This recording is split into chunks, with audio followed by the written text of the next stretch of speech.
You thought you could get rid of me so easily, did you? It's I, Alien-Magma Boulder, and I'm back for episode 4 of Magma's report, telling you all things that is correct about Ultraman and his cohorts. And today's episode, we're going to be talking about the worst crimes that the Ultras have committed, specifically ones from the Land of Light. And I have my power up today. I am Alien-Magma Judge Variant. Oh yes, Judge Variant. Oh, what's that? Huh? You have an objection? Well, wrong! Overruled. Now, let's get down to business. The Ultras have been incredibly violent, and notably, I have to say that Ultra 7,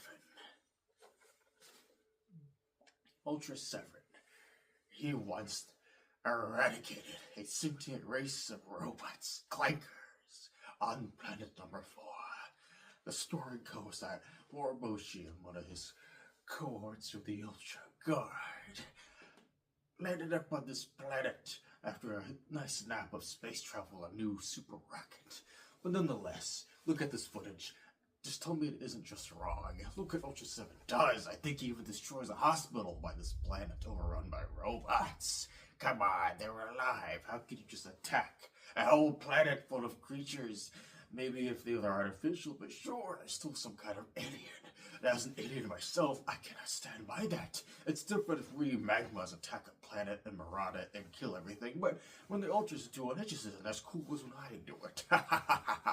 Play the clip.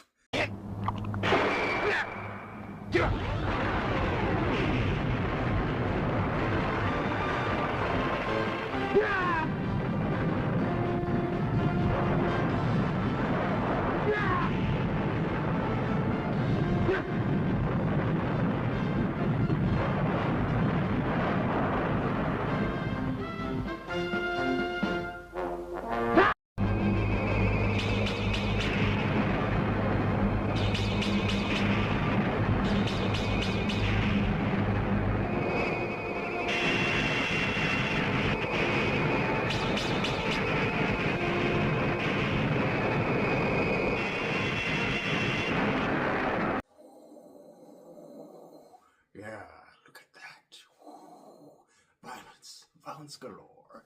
And I'm going to charge Ultra 7, and this is in conjunction with all kinds of other horrible acts he's done in terms of war crimes against aliens and monsters. But Ultra 7, you're still guilty on 2.5 million accounts, plus 100 and a billion.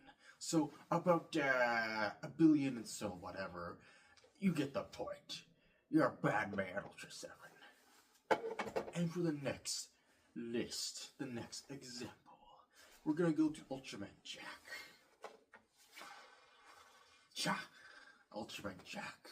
Now, what did Jack do, pray tell? That was so devious. What did he do? What didn't he do? That is, that this Father of Ultra guy, his army of young guys tried to murder us aliens. It all goes back to Father of Ultra.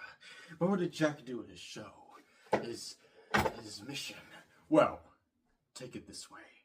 Alien Vardak, a species of kind of Yeti-looking duck guys with these big, they butt heads pretty much. But Alien Vardak, never met one before in my life. That's probably because of what Jack did to them. Jack unfreezes himself, and he goes off, destroys their army of saucers, and then goes into space to wipe out the planet of Alien Vardak. Observe. Let me refresh you and observe.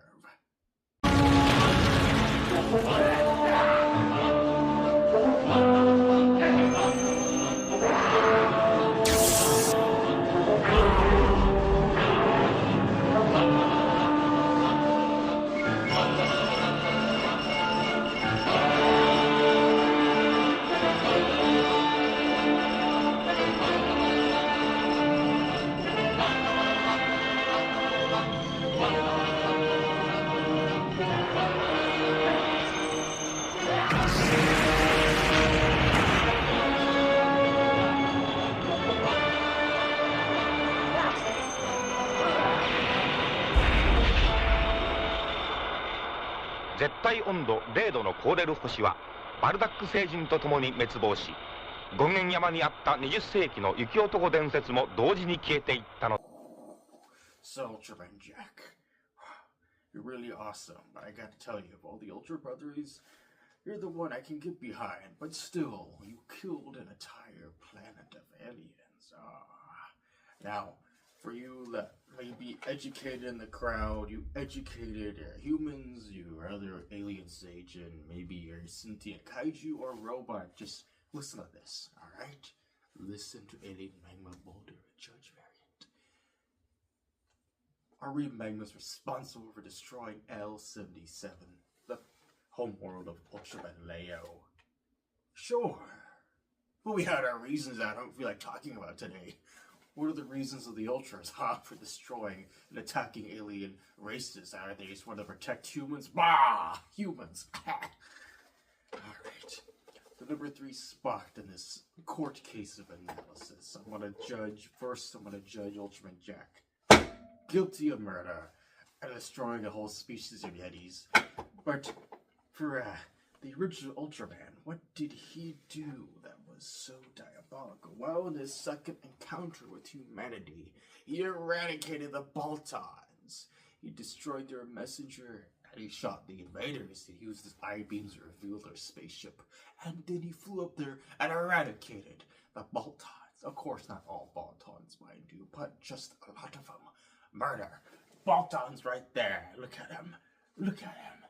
Look at him. And look what he did to him. I can't believe it. Diabolical. Play the clip, and then I'll judge Man Nissan.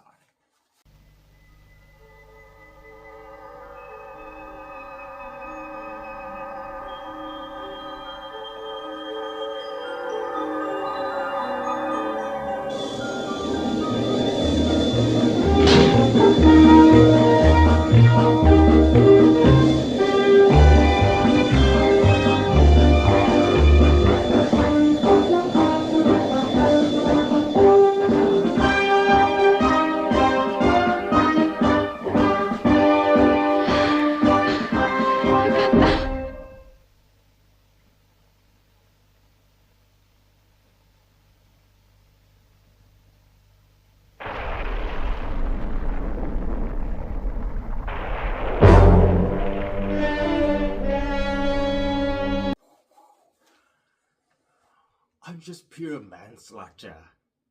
Violation of intergalactic conventions.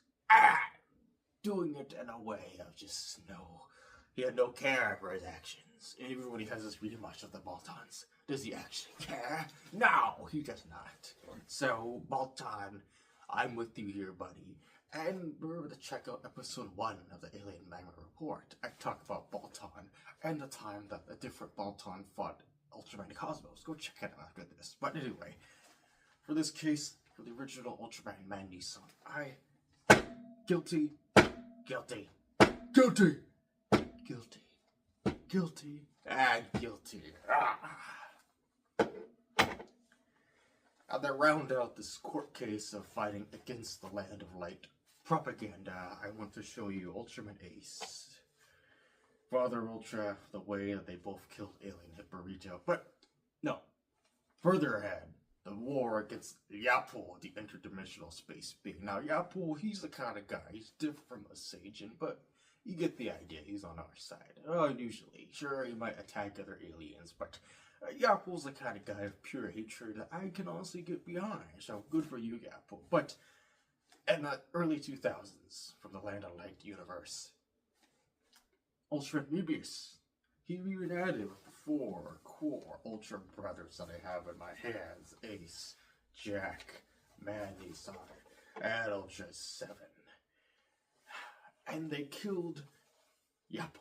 Well, not quite, can't quite kill Yapul, but Mebius brought back the 4 classics of the 6 Ultra Brothers, and they just, first of all, Mebius killed Alien Temperer, a new Alien Temperer, and he killed Alien Zarab.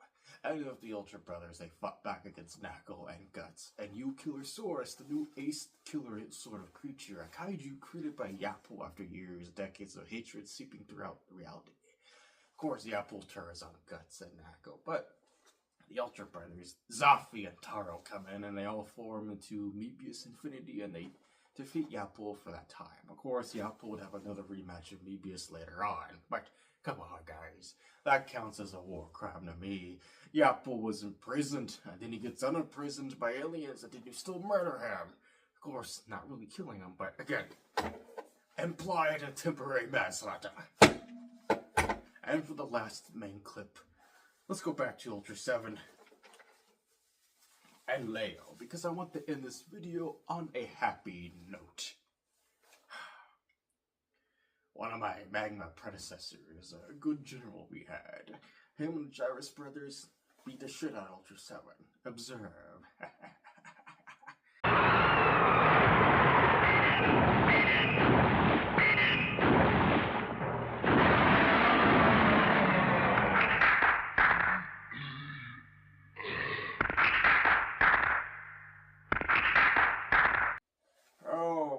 But then Mayo just had to fly in and help Ultra 7 before we could finish him off. But hey, you know what? We still broke his leg and gave him a good ACL damage tear. But, Leo, the eye of the lion is shining, but so is Magma's burning, smoldering boulder eyes of hatred and enmity in terms of causing destruction against the Ultras. So, for that case of breaking Ultra 7, the Magmas we did not cause any war crime. We're just following up on an assault we had on L-77. So, our Magmas, Alien-Magma species is clear. Ultra 7, we had to get back to what we did to planet number 4 on those robots. I've been Alien-Magma Boulder. This has been episode 4 of Magma's Report. Comment below on your thoughts if you agree with the Magma Armada, or if you're a true believer in Ultraman propaganda. Nonetheless, let me know in the comments what you think are the worst war crimes that the Ultras have committed across the very vast dimensions. Let me know, and then I'll see ya in the next episode of the Alien-Magma Report.